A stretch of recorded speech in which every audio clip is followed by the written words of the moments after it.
Coming up on Honestly Loren. I had a big problem with eating and a big problem with working out. I went from anorexia to bulimia. It was hard to like break out of that mindset. Today, my friend Sophie Dossie is coming over to work out. She is an incredibly talented contortionist. She was on America's Got Talent.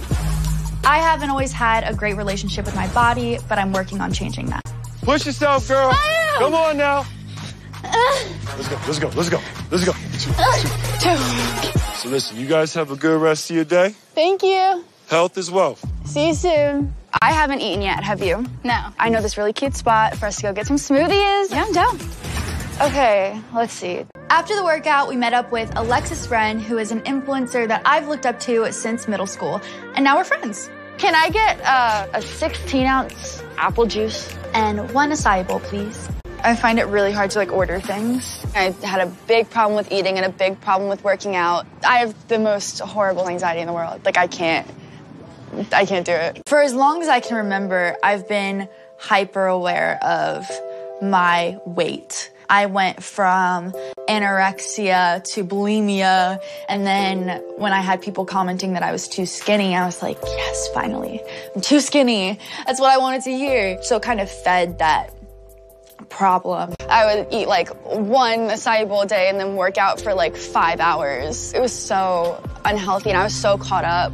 And yes, I understand that. Throughout quarantine and not having to go in public, there was a lot of time for self-reflection.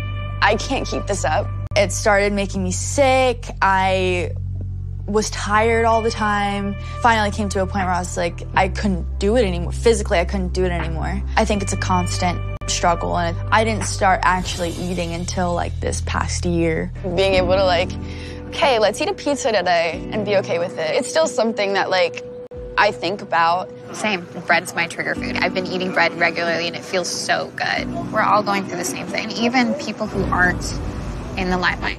I was a really private person in the sense that I didn't talk about things that I was struggling with. And when people are like, you're so pretty, you're so skinny, I want to be just like you, you're like, it feeds that feeling. That's the thing with social media. Just this like awareness that we have that's, I would say, an extra pressure and extra responsibility. I feel like I've always just shown myself just being happy.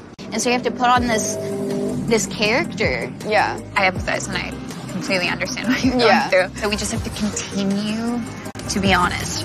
And that's really hard because now we have a generation of girls who have been following us for years. A lot of responsibility. It's a lot of pressure.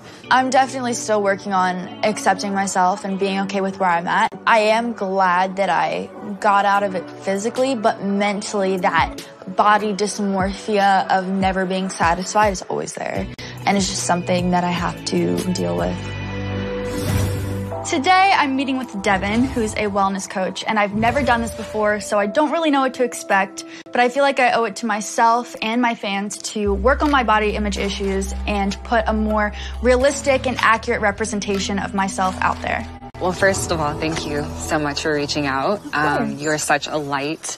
Bringing people back to themselves is something that I'm always inspired and motivated to do. How do you feel when Loren sees Loren?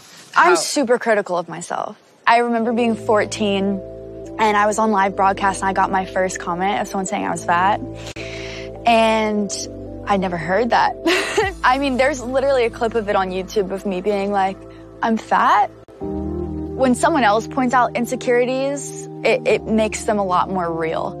So from that point on, I sort of carried that lack of confidence. I would love if you feel comfortable kind of working through maybe a short little exercise where we can not only affirm ourselves in those spaces, but actually believe it. So we see this every day, this beautiful face. See it every day. Yes. Sick of it. I do this every morning. It's like standing in my power before I show up for the world. You can always draw back to this moment where you can look at yourself in that affirmative way. I can actually look at myself. I don't look in mirrors, I just run past them. I like do my hair and do my makeup and I'm like, I hate looking at myself in the mirror and I'm feeling all sorts of things, mostly discomfort. You're too pale. You're looking a little wide. What would you say back to that if you heard yourself? I don't know.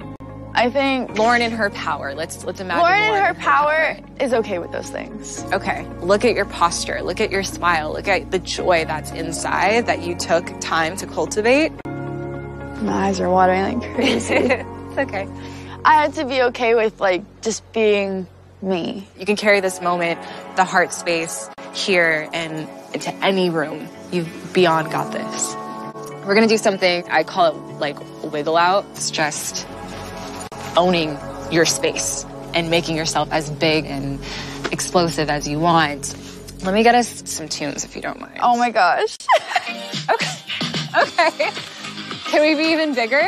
Can we make it like even more obscure? I think there's always room for a little more self-love because you're the one that has to live in your own body. It's definitely something that I need to give more time and energy to. I'm working on it. Take those extra couple of minutes to feel comfortable in your body. It's time worth taking.